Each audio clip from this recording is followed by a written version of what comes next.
Hello, everybody. I'm meteorologist Hutch Johnson. Thanks for being patient with me there as we get everything wired up. A big update tonight on our next round of winter weather here in the northern plains, severe weather outbreak in the central plains and the southeastern United States happening as we speak. I'll have complete updates. Bring your questions as we head into our overnight hours here. We're going to enjoy quiet but cold conditions here in the northern plains.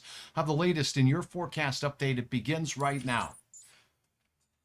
Hey, have you heard about my friends over at Robert Gibb and Sons? They've been serving our community here in the Northern Plains for 110 years, providing trusted plumbing and heating services with a wide variety of top-tier water heaters, from traditional tank models to those tankless systems, ensuring that best fit for your home and use. Give them a call today and let them know that Hutch sent you. Now let's take a look at what we have going on across the nation with regards to our weather. Here's the big picture as we look at the lower 48 and even portions of Alaska. Fairly quiet in Alaska for the most part, but look at the United States, the lower 48 as we head into the evening hours on this Thursday night. Winter storm warnings across the mountains of the Sierra Nevada, southern parts of the state of Washington. Hey, we have a winter weather advisory in southern parts of North Dakota. Storm is expected to roll out of Montana, drifting across the plains. We have a winter storm watch for parts of North Dakota, South Dakota, all the way in through the Twin Cities of Minneapolis and St. Paul. This could impact two interstate corridors through southern and central parts of Minnesota, I-94 and I-90. Wind advisories and warnings across portions of the north. Severe weather outbreak in the state of Tennessee with an active tornado warning right now as that system continues to work its way through.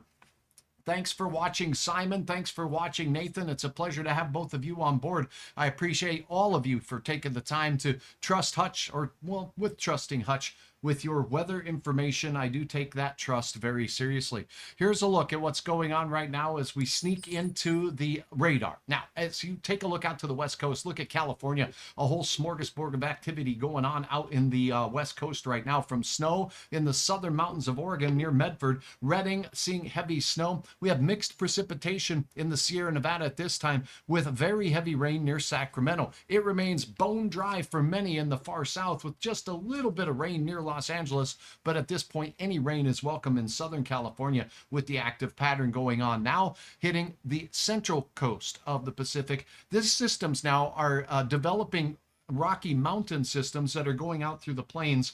And take a look at this. Quiet now in the central part of the United States, from Bismarck, North Dakota, all the way down to, Brownsville, Texas. But look at this. It's anything but quiet. Roanoke, Virginia. Strong line of thunderstorms here through Bristol. Heading off to the east, we have hail, we have gusty straight line winds, and an active tornado warning taking place right now. Here's the latest on that. South of Newport, heading into that Asheville area. But here is where the tornado warning is in effect until we get to the time frame of 9:30, 1.5-inch diameter. Hail from this puppy, and it's moving off to the southeast. Here's a little bit more information on this particular storm as we take a look. Basically, the tornado warning is canceled for other counties, but this storm definitely showing some signs of strong and persistent late night activity as it works its way in. So the new warning that goes out towards Weaverville and Asheville is for a severe thunderstorm. The risk for tornadoes still on the side of waning. So it's going to be replaced with the severe thunderstorm warning. We'll keep you updated on that. If you're in the path of those storms, watch out for very gusty straight line winds and some sizable hail, with a few tornadoes still not going to be out of the question. All right, what's going on in our forecast in the northern plains? Let's get right to it. If you do have questions, I'll get to those later. I'm going to do a focused run through our forecast. Number one, we've been talking for the last several days about a northern plains storm system. We got whack number one last night and into our morning today. Blizzard warnings across North Dakota today. Those winds are subsiding and things are improving just a bit. But now we turn our attention to our next wave of wintry weather. Check this out. Here's your forecast for the Fargo area. Temperatures going to be cold in the morning, 7 below, thanks to the fresh snow that we've got, but the wind will start to take a break. Increasing clouds, late snow in the southern half of North Dakota, northern half of South Dakota, much of southern Minnesota will ensue tomorrow night, with some of the worst conditions luckily happening in the overnight hours. And if you're planning on morning or early morning Saturday travel, particularly toward the Twin Cities, watch out. I'm expecting 2 to 5 inches for Fargo and areas south. As you go north of Fargo, the amount of snow will drop off dramatically. I'll show you a map on that in a minute. 4 to 7 inches south and east of Fargo as you go toward the Twin Cities. Some areas could even see upwards of 10 or 12 inches of snow in toward the Twin Cities. We'll get a brief hiccup of warmer weather working its way through on Saturday. Then the cold takes hold. If you're watching across the nation, on my YouTube channel, check this out. These are actual air temperatures for morning readings in Fargo. It will be even colder in some of our communities up north as we're going to bear several days of sub-zero temperatures in the morning, but even highs in the afternoon. Not too pleasant at all. Lack of heat is what we call that up here in the Northern Plains. Let's talk a little bit about our forecast. Here's Hutch's update. Number 1, Friday, the storm begins as we go through the late afternoon and evening along the South Dakota border. There's a winter storm possible for many counties. What's a winter storm? When we combine heavy snow with the wind that this storm will ensue with, and I'll have details on that in a second. Here's North Dakota, here's South Dakota, the heavier batches of snow moving right along the I-94 corridor and point south, dropping off dramatically as you get to the north. I'll have the full screen version of this. When will the conditions be the worst? Well, it won't be pleasant or picnic travel from Friday night all the way through midday Saturday. However, some of the worst winds here in the Red River Valley of North Dakota, eastern parts of South Dakota on the I-29 corridor, and the I-94 corridor will be taking place right at about 10 o'clock to 11 o'clock at night, and that will continue to skirt its way out toward the Twin Cities as we go towards daybreak. So overnight into the very early morning hours in and around the Twin Cities will be rough and tumble. Here's what you can expect across the region in the Northern Plains for morning temperatures. Air temperatures 7 below Fargo. We got fresh snow here. We got some fresh snow there, and many of us with the fresh snow and the quiet conditions will see sub-zero morning temperatures. Wind chills to around 35 below as that wind picks up a little bit out in the western counties. Notice the warmer air down to the south. It's on this boundary between the cold that's taking hold up here and the warmer air down to the south that's going to bring us our chance of some significant snow as the storm system exits the Rocky Mountains. Here's a peek then at what I anticipate with regard to our wind chills. They're going to be around 35 below, but let's go to the afternoon. Snow spreading along the border, I-94 and points south. It really doesn't begin until we get into the later evening hours. This is a snapshot at 4 in the afternoon. Here's our boundary. Look at the warm air. 30s down in central and southern South Dakota, closer to 40 degrees. And as that warm, moist air gets lobbed over the top of the cold air, it's going to be no fun in our neck of the woods. Thanks for joining, Sheila. Thanks, Simon, for appreciating you. Tornado, you got it. Marlis, it's all the way out there in parts of Tennessee. We'll be hearing more about that as they've had some very busy weather. Simon, thanks for joining. Becky, thanks for joining in the Fargo area. All right, now as we take a look at our chances of snow, they increase later in the evening hours. So again, you may want to keep those flexible travel plans. And remember, hutchesweather.com. Now, we've been talking about this the last several days. This is my graphic from last night showing the American model with heavier snow here with the darker pink. But right along the North Dakota-South Dakota border, the European model had less snow amounts, but a pretty similar track. And now we can dial this in and take a closer look. Are you ready? Here we go. It's what we're talking about now as we take you in. Here it is.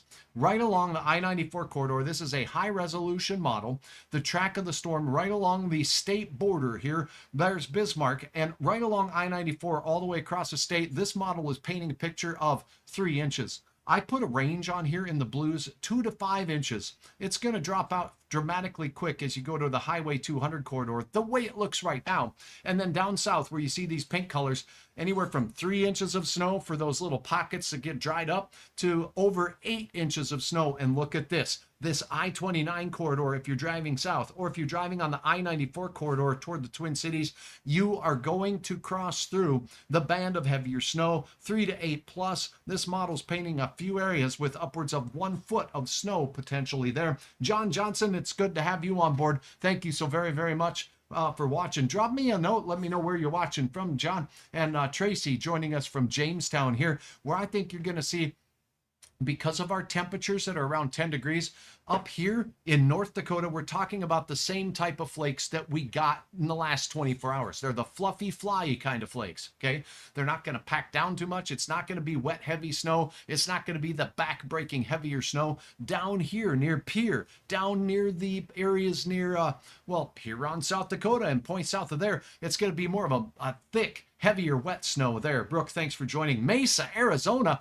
Well, this is a long ways, but if you want someone to send you some snow, Susie, just drop a line on what the post office box is. I know you're not legally supposed to send snow in the mail, but if we could, we'd send you some, because I know you could sure use the moisture. Now, this storm is going to rock into parts of Wisconsin. I know I've got a lot of viewers out there as well, and that's what we're expecting with regards to the track. It'll be a little later arriving there with some of the worst conditions by Saturday morning, working its way into the great state of Wisconsin. Hey, Dan, thanks for the sharing of stars. Brooke, good to have you on from the DL area. Now, if nobody has any questions, in Ada, Cynthia, if you're up here in Norman County, you're going to be on that ramp where things really should taper down just a little bit. Now, I'm going to put this out there because I'll be here to cover this again in the morning. Sometimes, I'm giving you the latest information here. Sometimes Hutch has seen these things shift by more than 100 miles north or south. I'm pretty confident we are going to have a band of very heavy snow. Will it shift south? The models have trended just a pinch south, but not a lot. They've been very consistent over the last several runs. So that gives me some confidence that somewhere between the I-94 corridor and that I-90 corridor, I feel that we're going to see a band of very heavy snow, and it is combined with some winds as well. So with all of that said, again, tonight was Hutch's Weather Kid over at Luther Family Ford. Had a fun time talking weather with the kids tonight. And if you missed it, here's just a real short clip. Check this out. How much fun we have over there. Oh my goodness. All right, it was Tyson Keyser, and I do believe I've got a clip here to share with you. Where is it? I lost it. Oh, there it is. I'm sorry about that. Here.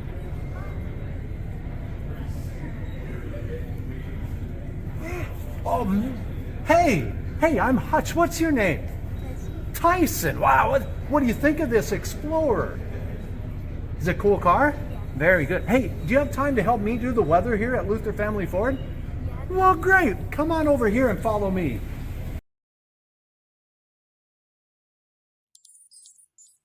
All right, so that's what we're looking at. Now back to some current conditions as we wrap this up, but I do want to let you know that we do have some areas that are getting some, still have some pretty tricky road conditions. I want to share a tool with you.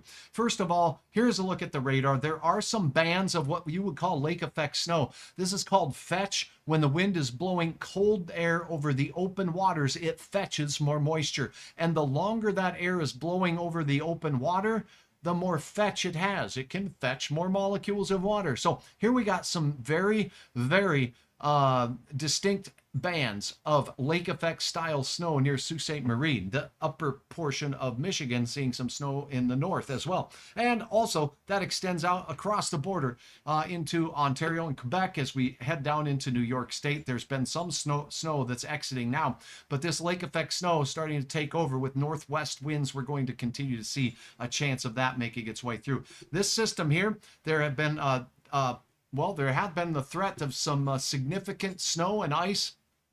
It looks like the Boston area is going to is under a winter storm watch from this system. So this system will be making its way up in those areas as well. Check out our temperatures. Let's get to that right now. First and foremost, we do have air temperatures that are staying near zero for many of us here in the Northern Plains. Let's check this out. This is where things are really cold though. Sub-zero air, where you see this little white donut here from Regina all the way into parts of western North Dakota and eastern Montana, where Glasgow has 4 below zero right now. Bismarck 7 above, Fargo 5 above, Brainerd 7 degrees. Hey, Bemidji, Babe the Blue Ox says 5 degrees ain't half bad as we head into the evening hours. Now, as you take a look at temperatures elsewhere, we have the 20s and even 30s as far south as Amarillo, where it's 36 degrees. Garden City, Kansas in the 20s. Woodward, Oklahoma, wow, 28 degrees. All the way down south. Now, this cold air in the 40s is working its way into northern Texas right now, and it's pretty chilly on the north side of Arkansas. So along this boundary where we have very cold, very dry air working its way into Nashville, here's the hot, humid air where these air masses are clashing along a front and a boundary. We do have some volatile weather taking place as you look out towards Knoxville, Tennessee right now, and looking at some of your other data out there in Knoxville. 66 the temperature. This late hour gusty winds are from the southwest, so you're still on the warm side of this system from the southwest at about 21 miles per hour, gusting to 31 miles per hour. The wind will shift directions when you're on the safe side of this storm system here. As you look off to the west, here's a report from the Cookville area, and you can see there the wind direction has shifted and become northerly. Drier air pushing in and punching in on the backside of the system. This is going to work its way up to the north and east. Let's talk about your hour-by-hour forecast elsewhere across the nation. Let's do that with a look at the good old USA view. We're only going to go out the next 48 hours for now because that's enough to keep ourselves busy here. As far as meteorology goes, there's a lot of things that will happen in the next 24 hours that could change the whole picture show. What is taking place in Northern California now spreads out into the central and northern Rockies, and as it does so, this is the event that's heading Friday and Saturday into the Dakotas and Minnesota. What's going on now will be exiting off the mid-Atlantic states. The lake effect snow here is likely to continue for some areas in the Great Lakes as long as that strong northwest wind flow over the Great Lakes continues. Here we go. As we go into your midday hour in Montana, we're going to see snow spreading from West Yellowstone right through Billings and the I-94 corridor across North Dakota and points south. This is the initial band of snow, and it arrives as it works its way through. And that's it for this particular model run. Let me go and get one that goes out a little bit farther. I forgot to get that one out of my pocket. Here we go. Okay, so as that system works its way across the Rockies, it starts spreading with a band of heavy snow. And watch these isobars. Where they get close together, we're going to have some pretty ridiculous wind. The severe weather threat, by the way, in the south is alleviated for now, but we got another storm system scooping air from the Gulf of Mexico here. Those south winds are going to relace the air with a lot of moisture in the central plains. And then cold, dry air coming off of the mountain range here as we go into the weekend is going to really interact, and we'll have another chance for some unsettled weather. This system will be working its way through Minneapolis, St. Paul, heading into parts of Wisconsin, including you folks up there in Green Bay, northern parts of Michigan as well, seeing the impacts of this storm as it works its way through. Very gusty winds that will exceed 40 miles per hour on this I-29 corridor after snow has already fallen. So even though the snow looks like it's out of here by the time we get to Saturday morning, the wind will continue to create tricky travel here in the northern plains. This system skirts right along the Great Lakes, and here you go. Now, as we see the cooler, drier air on the backside of this system interacting with the moisture here in the deep southeastern United States, we'll see a line of some showers and thunderstorms. Will they be severe? The timing, not the best, although we will have some afternoon showers and storms. I think it'll be a similar area, though. Maybe Kentucky gets a chance at some heavy thunderstorm activity here. This model not calling for it, but I'm saying there is hot, humid air that will be interacting with these north cold, dry winds. And along that boundary, there could be some impactful weather. Look at this, though, an ice storm in Pennsylvania. And look at that. It looks like we could have some potential for some very heavy bands of snow through most of New York and then Boston, seeing a chance for some wild weather with this system as it works its way off the coast. So that's a look at your hour-by-hour forecast. Let's see if we have any questions as we go through here. Let me start with the Facebook channel. Hi, everybody on Facebook. If you are on my Facebook page, head to my page by clicking on my picture over here, and please click the follow button. It really does help me out a lot. Marvin says, hey, Hutch, appreciate the weather. Rita's watching in Bemidji. Keep Cavalier dry. You're on the right side of the storm up in Cavalier and Walhalla. Well, for the Friday, Saturday event. Love watching the weather report, says Joseph. Thank you so much. I like it. Mershawn says, what about Arkansas? What's the weather going to be like? Mershawn Ortega, please pass along the time frame. The next 24 hours in Arkansas, we have got some cold weather in there right now, but if I reload this baby back up here, I'll walk you through it one more time with a focus on Arkansas. Here it is. The storm that you're getting now and the cold air that's on the northern part of the state will start to alleviate, and you'll get some warm winds as we head in towards Saturday. Those south winds will begin that warm up, and it'll feel pretty nice. Can't rule out some spotty showers and storms along that cold boundary between you and the ridiculousness in the Ohio River Valley. You're warming up. Now, as this storm system moves out of the Rockies, you're going to see warmer conditions, mild conditions for your Saturday, setting the stage for a Super Bowl Sunday. But look at what's on the doorstep. Do you see these blue lines, by the way? That's the thickness of the atmosphere. When we have cold, dense air, the thickness of the atmosphere gets shallow. When the air gets hot and it expands and whatnot, the air mass gets thicker. So we have thicker, warmer air masses down south. You're still in the warm air mass, but there's some cold air in northern Missouri that's heading your way. No big hiccups in the forecast. Dare I say it, as a meteorologist, I've been bitten before, and once bitten, twice shy. Hi, appreciate your time. Thanks so much, Lisa. Appreciate y'all. If you have any questions, you can drop a line on here. I sure appreciate everybody's support. Looking on the other channels here real quickly before I wrap this update up. Hey, Northern Grace, good to have you on board. Deborah, thanks for watching on my YouTube channel. If you're watching on YouTube, drop a comment in here. Let me know where you're watching from. I'm getting viewers from all over the country. I like to do my best to answer those questions. Rex Forest, nice reference to the for the good of Great White. Yeah, once bitten. You've heard that song before. My. Oh, well, at any rate, you got it, Rex. That's where that one came from. Hi, Greg. Good to have you on board watching on the old YouTube channel out there. Let's take one last look at the radar and see if there's any updates for those folks in parts of eastern Tennessee. Been some very active weather out in those parts for sure. Here is a look at the radar. Let me go to the single site version, though. We're only going to look at the radars out in the area of concern. So let me load this up for you. Here you go. Shazam! And here we go. We got flood warnings, flash flood warnings up there on the north side of this system as we look into Kentucky, Roanoke, Virginia. As we look down towards Knoxville, all severe thunderstorm warnings, these yellow boxes. So from Mount Airy to Asheville, that's where these storms are right now. Let's go to the closest radar Hutch can find here. Give me 1 minute while my eyes wander. I want to load up the correct radar right here. Let me see. Where is my radar site label? There we go. Shazam! And shadizzle. Here we go. All right, so we turn the radar on. We'll let it populate. Here are the storms that we're watching. This was the tornadic cell that was working its way through a little earlier. That's making its way off in the general direction of Asheville, heading toward the 26 corridor right now. We do have some pretty stout thunderstorms out here. What about the risk for tornadoes? What about the risk for shear with these? Let me see if I can pull up some fun information on that. Let's go ahead and take a look at some shear. Let's take a look at the shear. Boom. Okay, so what we're looking at here is a calculation by the Doppler radar, and we're looking for spin in the storms, and I'm seeing a couple areas where there's some unsettled weather. I'm going to take another look at the hail tracker here. Let's go ahead and check that out.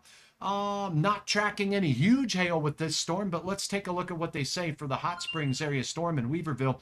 1 inch diameter hail is possible. There's been an observed 1 inch hail report, so definitely a problem there. Okay, 1 inch hail, that's Excedrin sized hail. That will give you a headache. 60 mile per hour gusty straight line winds. Where are those? Let me analyze those and tell you the latest on that with a look at the radial velocity. And here we go. Now we go in. And the colors you're seeing here is not rain. Green is not rain. This is velocity inside the thunderstorm. Look at this bad boy right here, south and west of the Marshall area. There's greens showing up on the radar. That's motion toward the radar. And then we got reds next to it, motion away. So there is some pretty stout rotation in this particular cell out here as it works its way towards the Weaverville area at this particular time. So that storm's still showing some signs of rotation. There's another pocket over here where we've got some away velocities in red blowing away from the radar and toward here. So pretty interesting signatures as these storms have downdrafts. They have outflow boundaries that are working their way through. But one thing we can look at, if I pull this up, I don't want to look at storm relative velocity. I'm going to look at straight radial velocity if I can find it here. Essentially, we have the basics for some pretty gusty winds. It looks like to me there could be some pretty strong outbound winds from this storm right here that's working its way, and it's well away from the I-40 corridor. We do have some even stronger winds in this area here where it's green, but that's inbound winds. So pretty interesting feature. I'm not seeing the areas where I'm seeing any real particular areas where the wind gusts are, but let me take a look at this. Wind gust estimates. All right, here we go. Looking in at these, let me pull up what the data is showing here as far as that goes. So 50 to 55 mile per hour wind gusts are possible with the storm that's working its way in that Marshall area. I do want to say this, sometimes we can show at the radar height that's very high some stout winds. That doesn't necessarily always mean that's what's going to work its way down to the ground, so I want to be clear about that. But it certainly is possible when we have some elevated high winds that the Doppler radar catches up at cloud level, that some of that energy can be brought down to the surface with the heavy rain that's associated with these particular storms. Let me look at one other factor here. Okay, so we're looking at what's called the vertically integrated liquid. That can help us pinpoint areas of these particular storms that may have bigger hail. So it looks like as the crow flies here just off to the west of Marshall, there's a pocket of hail. South of Newport, there's a few different cells capable of producing some sizable hail. Another severe thunderstorm warning out here in that Sparta area. Dobson, that storm here is making its way towards Mount Airy at this particular time. Let's see what we got for warnings on this particular cell and what the National Weather Service out there says. 60-mile-per-hour winds and 3/4-inch diameter hail possible from that particular storm. It's moving east at 45 miles per hour. Do you see the little triangle here? That's where the core of the cell is. And again, I'm not seeing the hail potential with this. This one's more of a wind burping storm there that's going to cause some problems with wind gusts. So that's the very latest with regards to what's going on there. All is quiet across the north. As we go back out to the west coast where it's not quiet, we got some heavy old rain out here as we head into that area near Sacramento. And while this radar populates, flood warnings going on in these areas as we take a look at the latest radar data there. Let me see if I can pull up the rainfall estimates out here. So here are the areas where Hutch sees that the radar, the Doppler radar, has been tracking the rain. And look at this, near Chico, we have some very serious rainfall amounts showing up here where you see these pinks. 1 to 2 inches of rain estimated by Doppler radar north of Chico, near Red Bluff, and all the way out towards well, the elevated train up here, Yuba City, picking up a solid inch of rain. Now, all of us have seen the terrible fires that took place in Southern California out here as we get towards Los Angeles, and still no fires there, or the mountains towards Barstow, but to the north and to the west of the LA area, maybe 1/4 inch estimated by the Doppler radar. That is a look at your weather. I'm meteorologist Hutch Johnson. For my viewers here in the Northern Plains, I appreciate each and every one of you checking out my website, hutchesweather.com. Hutchesweather.com is your source for everything you need weather-wise in the Northern Plains. Hutchesweather.com has links to everything, and what we're going to do to close out is check out one of these links, and that's the snowfall link. So your reports come into Hutch, or you pass them along everywhere else, and they end up on this plot from the National Weather Service. And the National Weather Service says snowfall reports in and around Grand Forks with the windy and snowy system, 1 to 3 inches is all. But boy, that wind blowing at 40 miles per hour to 50 miles per hour caused problems all day long. Fertile reporting 4 inches of snow up in Polk County. The Fargo area picking up 3 to 4 inches of snow. Pretty well represented there from the storm system as it made its way through. Down the corridor we go toward the Twin Cities, and reports in the southern metro area only 1/3 of an inch or so. But as you get up towards that St. Cloud area or the Brainerd Lakes area, 2 to 4 inches of snow on a general rule there. Now, there's a lot more snow out in the mountains of Idaho, Montana, and out to the west coast out here where we did get some snow in the eastern mountains of Oregon out here near Joseph. 16 inches there. Wow, that's a lot of snow. You get out near Spokane at Coeur d'Alene, 8 to 12 inches out there in Mullen, Idaho. Some big time snow as those systems worked its way through. Northeast Montana got hit pretty hard with 10 inches in Glasgow, Montana at the National Weather Service forecast office there. So snowfall in the Northeast has been confined to the coast of Maine. Things quieter now, but it's going to pick back up again as this next system working out of the Central Plains and East Tennessee works its way up the coast. I'll have details on that, but for now, I'm meteorologist Hutch Johnson. Thanks for watching. Have a wonderful night.